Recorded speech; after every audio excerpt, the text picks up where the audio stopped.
Olá pessoal, tudo bem? Nesse vídeo vou estar apresentando para vocês o retificador de meia onda, beleza? Qual que é a ideia principal da gente falar do retificador de meia onda? O retificador de meia onda, ele é um circuito retificador mais simples, tá bom?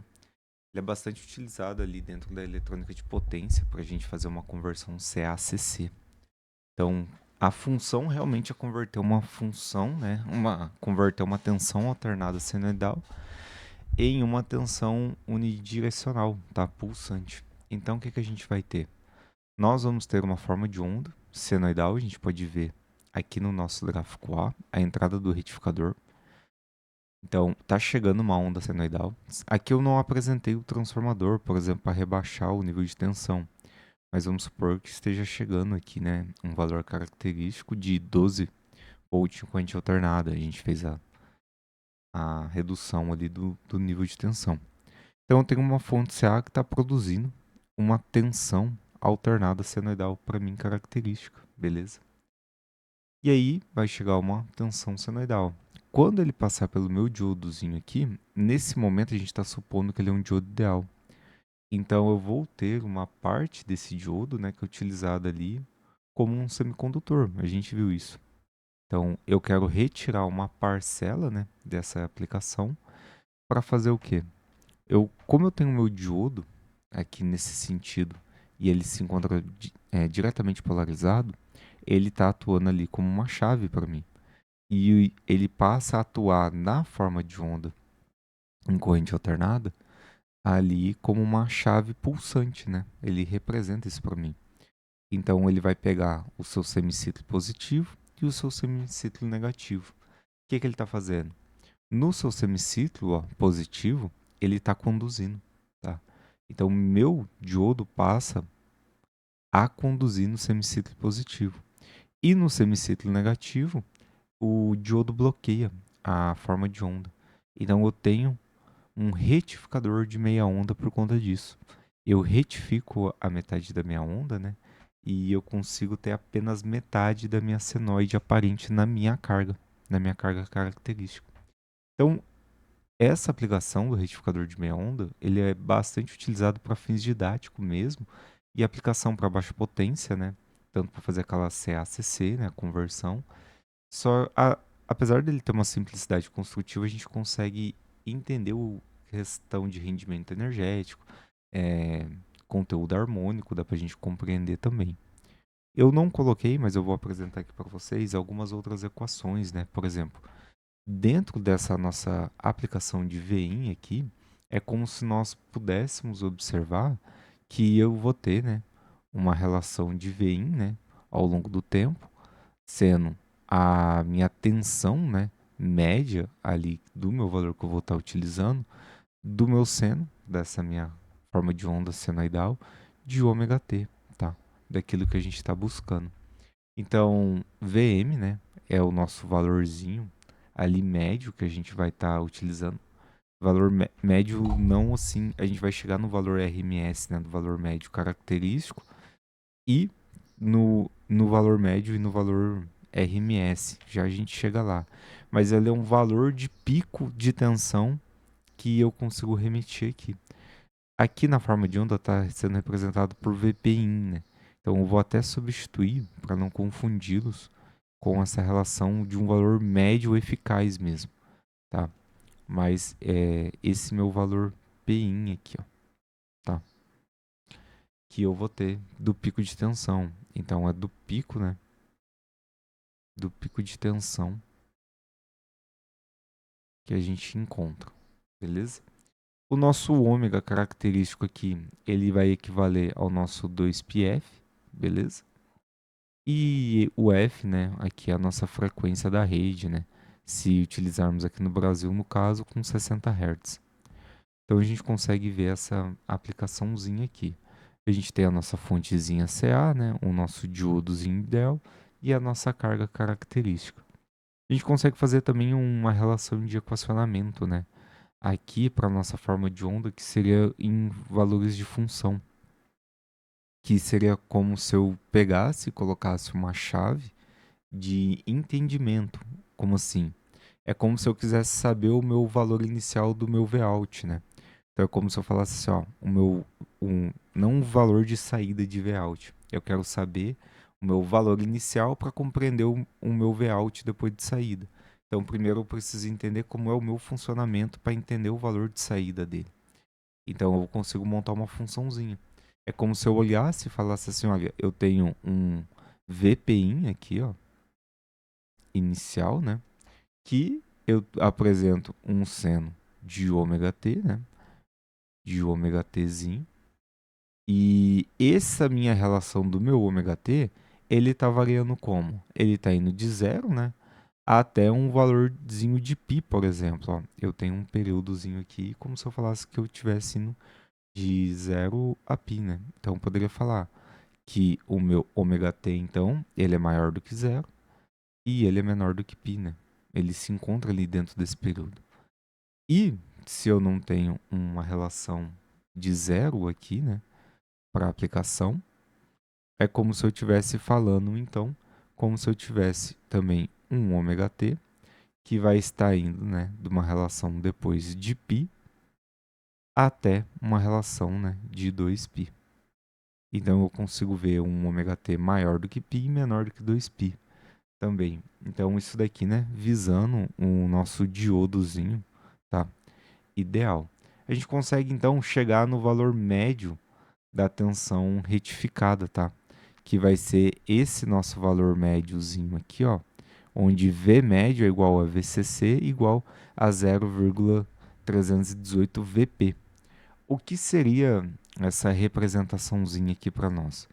Eu deixei outro slide limpo aqui na sequência para a gente poder ir explicando e fazendo conforme a amostragem desejada. Então, esse valor médio, tá, que a gente deseja encontrar, por exemplo, desse V médio ali, que é igual ao meu VCC, que é igual a 0,318 VP, da onde que está saindo, né? Ou VM, né, que foi VP ou VM, né, que eu estou utilizando,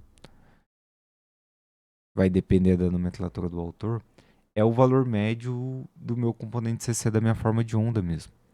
É esse valor médiozinho aqui dessa forma de onda que eu estou utilizando.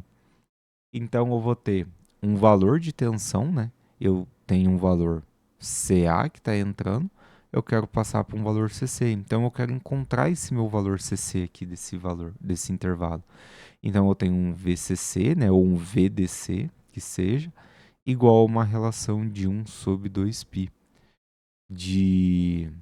Se a gente utilizar, né, de 0 a π ali novamente, um limite de integração de 0 a π de VM, né, ou VPin, sendo o nosso valor apresentado aqui, do nosso seno, então, né, a gente pode chamar o ângulo de operação ali de θ, então, seno de θ, de dθ em si. E quando a gente integrar, né, e aplicar isso daqui, a gente consegue chegar em um VCC aqui, que é igual ao meu V médio, que vai ser igual ao meu VPin, né, sobre π, que vai me dar, então, o meu valor ali de 0,318, tá bom? Do meu VPin. Então eu consigo entender, né, essa forma de onda senoidal como um valor realmente instantâneo da minha entrada Vin, que é um valor de pico, né, VPin, característico ali para mim. Só que o que acontece? Como eu tenho uma senoide pura, que está sendo apresentada aqui na nossa forma de onda A, ela tem um valor médio igual a zero, né, sobre um ciclo característico. Então, porque cada tensão instantânea tem um valor igual ou oposto ao seu último semiciclo. Então, se a gente medir, né, ali pelo um voltímetro, por exemplo, a gente consegue obter uma leitura de zero em um determinado ponto característico. Então, é esse valor médio. Então, no retificador de meia onda, o diodo ele estará conduzindo realmente nesse nosso semiciclo positivo aqui, ó. E a gente vai passar a desprezar o nosso semiciclo negativo. Então, o que vai me interessar mesmo é essa relação, tá bom? Beleza, a gente entendeu qual é o nosso valor de pico, qual é o nosso valor médio. Só que aqui tem um outro valor, né? O nosso VRMS. O que seria o meu VRMS? O meu VRMS é o meu valor de pico, é o meu valor eficaz, tá bom? Então ele equivale a 1,57 aqui da minha tensão média característica do meu valor que eu estou medindo. E então o que, que eu preciso fazer? Eu posso representar esse meu valor VRMS aqui como sendo a minha realidade da minha raiz, tá? Da minha raiz da nossa integralzinha aqui que a gente tem de VCC. Então, como eu estou passando para a raiz, eu vou ter 1 sobre 2π do meu limite de integração de 0 a π. Agora eu vou ter o meu VPin ao quadrado. E então eu também vou ter o meu seno ao quadrado de θ, né? Então, de dθ característico. E isso daqui, né, resulta então no nosso valor de VPin ali, né, ou VM que seja, dividido por 2. E isso é a mesma coisa então de dizer que é 1,57, né, o nosso valor médiozinho ali, característico que a gente acabou de calcular. E com isso a gente consegue tirar depois relação de corrente, né, corrente na carga. Se nesse nosso caso aqui é uma carga puramente resistiva. Para uma carga puramente resistiva, a gente consegue encontrar, então, aplicando lei de Ohm, como se eu tivesse um I0 de T, característico para um V0 de T, né? Um valor inicial que eu preciso, sobre o nosso R. E o mesmo eu consigo fazer, né? Observando ali para um valor de corrente, para uma corrente ICC, visando um VPin, né? Característico para um πr, do valor da minha resistência. E a minha corrente RMS, né? Ela vai ser esse meu VPin aqui então sob 2R também, beleza? Com isso a gente consegue pensar em outros parâmetros, potência e entre outras coisas. A gente vai falar um pouquinho sobre outras condizentes, como eficiência de retificação, potência CC entrega carga em outros slides, tá bom? O fator de Ripple a gente vai deixar também para comentar um pouquinho mais para frente, mas só para adiantar, a relação do fator de Ripple vai ser o quanto ele mede de quantidade de componente alternada residual na nossa saída, tá bom? Que é essa minha relaçãozinha aqui, ó, da minha componente residual. E um valor elevado, né? A gente tem uma saída pulsante. Geralmente está ali na casa de 1,21 mais ou menos, tá? Mas mais para frente faremos outros exemplos.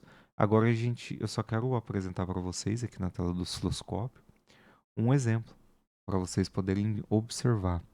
Então, eu coloquei, né, uma fonte de tensão alternada, coloquei um transformador com aplicação de 10 para 1 e um osciloscópio, um diodozinho, um N4001 e uma carga resistiva aqui de 1K também. O que a gente vai fazer?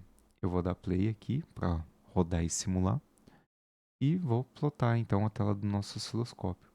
Então aqui a gente consegue observar, ó, a nossa formazinha de onda. A gente consegue observar ela, né? Eu diminuir só um pouquinho aqui. De descer ela para a gente conseguir aumentar.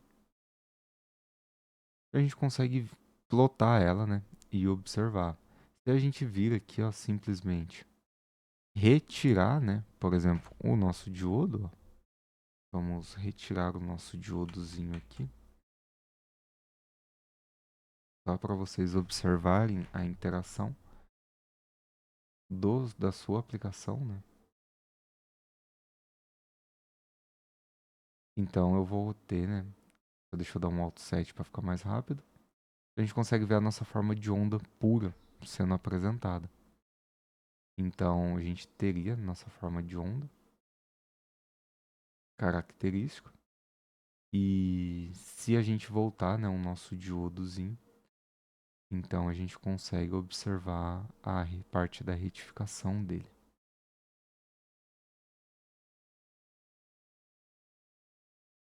sendo apresentada para nós, tá bom? Então, nas próximas aulas a gente vai entender um pouquinho mais sobre os valores característicos, né? Quando a gente coloca uma carga capacitiva, que daí a gente consegue plotar e verificar, né, o valor do pico de Ripple e para poder chegar também depois ali na forma de onda completa, beleza? Num retificador de onda completa.